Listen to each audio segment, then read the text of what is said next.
Hello everyone, I'm Anuj Jaggi and I'm a legal intern with LEXIS and Company, and the second video presentation is in continuation with the previous one, and in this video we'll be talking about the concept of property, the continued, and under this the two main topics are movable and immovable property under the Transfer of Property Act and various laws.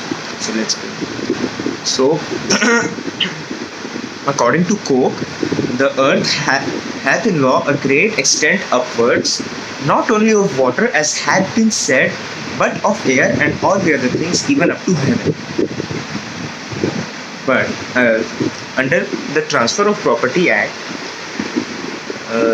it does not define immovable property. Section 3 lays down immovable property does not include standing timber, growing crops or grass. Sadly, what is included as immovable property is not defined under the Transfer of Property Act. So, according to the General Clauses Act 1997 and according to Section 3, Clause 26, immovable property shall include land, benefits to arise out of land, things attached to the earth, or permanently fastened to anything attached to the earth. The best definition is given by the Registration Act 1908, and according to Section 2, Clause 6 of the Act, immovable property includes land, building, hereditary allowances, right-to-ways, lights, ferries, fisheries, etc.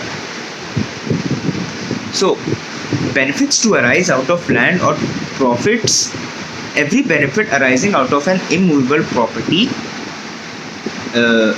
and every interest in such property, and as per the Registration Act, benefits to arise out of land, hereditary allowances, rights of ways, lights, fisheries, ferries, etc. So, a few of the landmark judgments under this topic is like Ananda Behra versus State of Orissa, under which the right to catch fish from the Chilla Lake over a number of years was held to be an equivalent of a benefit to arise out of land. Also, under the landmark judgment of Shantabai versus State of Bombay, right to enter land, cut and carry away wood over a period of 12 years was held to be immovable property. The right to collect lac from trees is also immovable property. So, the doctrine of fixture under this topic, which talks about attached to earth, is further defined in the Transfer of Property Act of 1882, and according to Section 8 of the Act, things understood to be attached to the earth are those which are rooted in the surface of the earth and embedded in the earth. The two clauses have to be better understood via this example, like a building or a house that are embedded to land will lose the character in case they are made to move, like in case of demolition. Further moving ahead, how to tell whether any movable property attached to the earth has become immovable property. So, two well-established tests in English law were the degree, which is the mode of annexation, and the object, the purpose of annexation. So, and ultimately this was the rule laid down in the case of Holland versus Hodgson.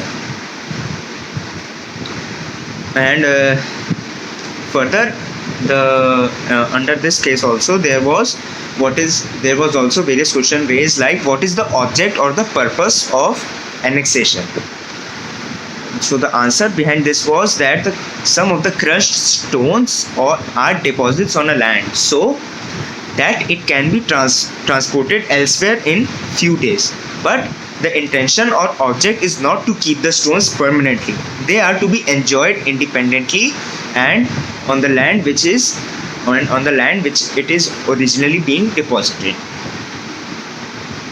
And further, under as I previously mentioned, the Shantabai case versus State of Bombay, Trees are immovable property because they are attached and rooted to the surface of the earth except standing timber, crops and grass. Here as standing timber, it must be in such a state if cut could be used as timber.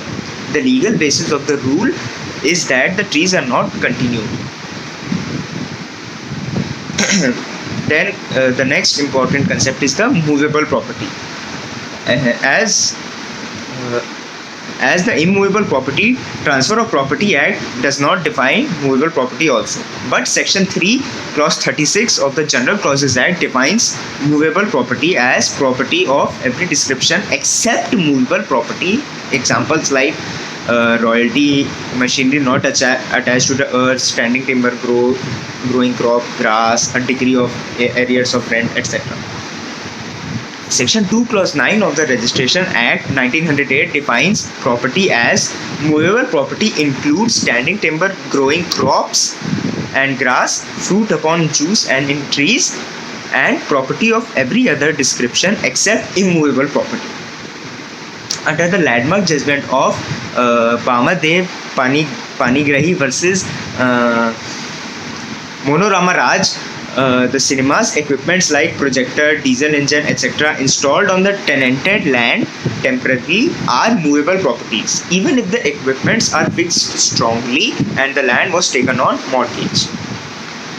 And another judgment or case under this, under the movable property is the Duncan's Industries Limited versus State of UP. Again, the court held that the intention of the party fixing the equipment should be considered, whether the intention was to have the equipment permanently or temporarily. This depends on whether the immovable property is his own or is taken on rent or lease. Further, Section 2, Clause 7 of the Sales of Goods Act defines movable property as goods means every kind of movable property other than actionable claims and money, and includes stocks, shares, growing crops, grass and things, etc. And further, Section 4, Clause 1 of the Sales of Goods Act, and it talks about the seller agrees to transfer to buyer to buy the property in goods, or seller agrees to transfer to buyer property in property.